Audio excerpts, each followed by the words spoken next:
Shalom kekasih Tuhan, saya percaya hari ini kekasih Tuhan masih tetap semangat di dalam Tuhan.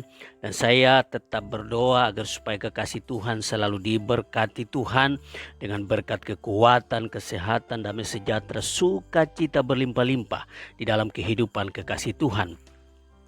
Hari ini kita akan belajar dari satu tema firman Tuhan, yaitu mujizat yang terjadi pada kayu salib. Nah, sebelumnya mari sama-sama kita berdoa. Terima kasih Bapa di sorga, kami mau belajar firman Tuhan. Roh Kudus berikan bagi kami roh hikmat akal budi supaya kami dapat mengerti firman Tuhan yang sebentar kami akan pelajari. Di dalam nama Tuhan Yesus kami berdoa dan mengucap syukur. Haleluya, amin.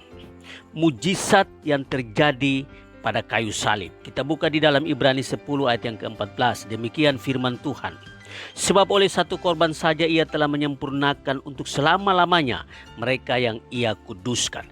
Nah, kekasih Tuhan, perlu kita pahami bahwa pesan atau berita Injil pada hakikatnya berpusat pada satu peristiwa unik yang hanya terjadi satu kali sepanjang sejarah manusia, yaitu kematian Yesus di atas kayu salib sebagai suatu korban tebusan bagi umat manusia. Nah, kekasih Tuhan, dalam ayat yang tadi kita baca, saya menemukan ada 3 keajaiban mujizat yang terjadi di atas kayu salib. Nah, kita lihat satu persatu. Yang pertama, kekasih Tuhan, yaitu menyempurnakan.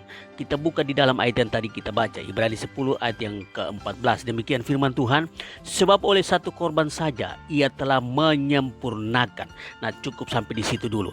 Garis bawahi kalimat ia telah menyempurnakan. Nah, kekasih Tuhan, apa yang disempurnakan Yesus di atas kayu salib? Yang disempurnakan Yesus adalah keselamatan kita. Itulah mujizat yang terjadi di atas kayu salib. Nah, kekasih Tuhan, mujizat keselamatan yang terjadi di atas kayu salib itu sudah sempurna. Jadi tidak perlu lagi campur tangan manusia, bahkan hukum Taurat sekalipun.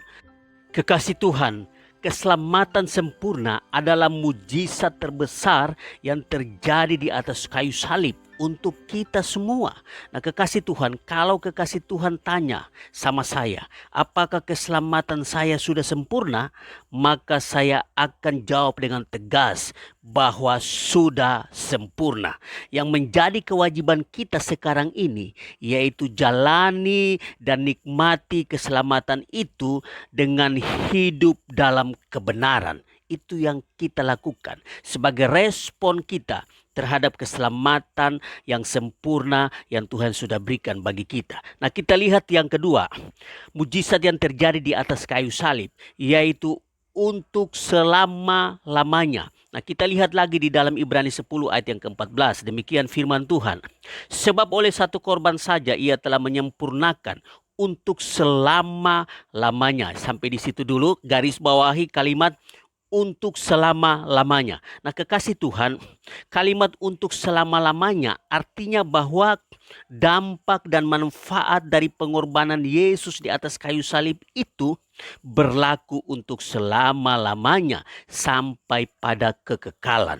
Nah, kekasih Tuhan, keselamatan yang telah dilakukan Yesus untuk kita di atas kayu salib sudah sempurna dan itu berlaku sampai selama-lamanya, kekal sampai selama-lamanya.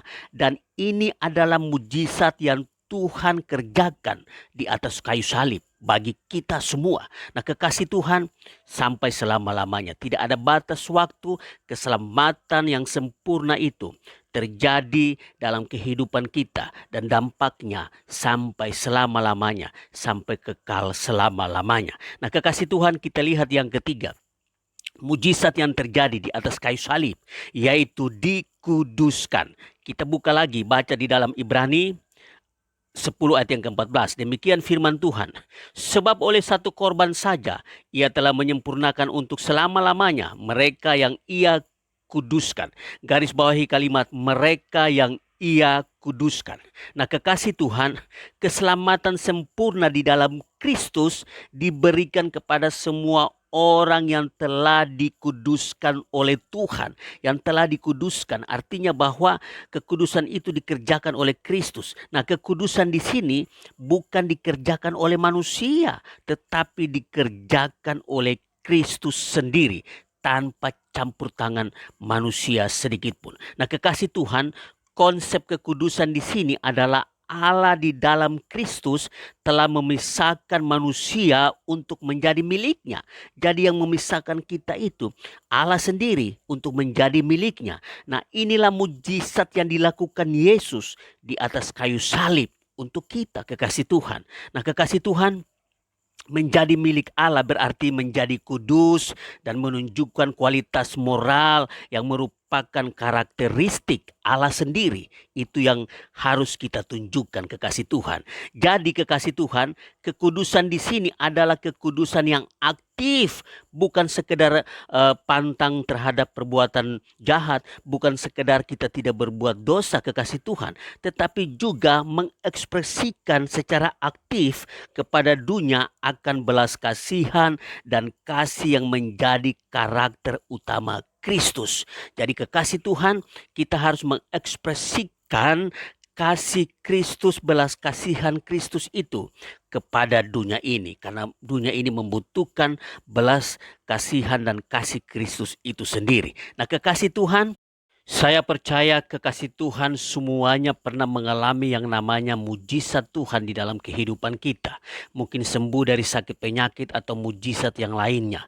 Tetapi saya mau mengatakan kepada kita dan kita harus tahu bahwa mujizat yang terbesar yang dilakukan Yesus bagi kita, yaitu mujizat yang terjadi sewaktu Yesus di atas kayu salib.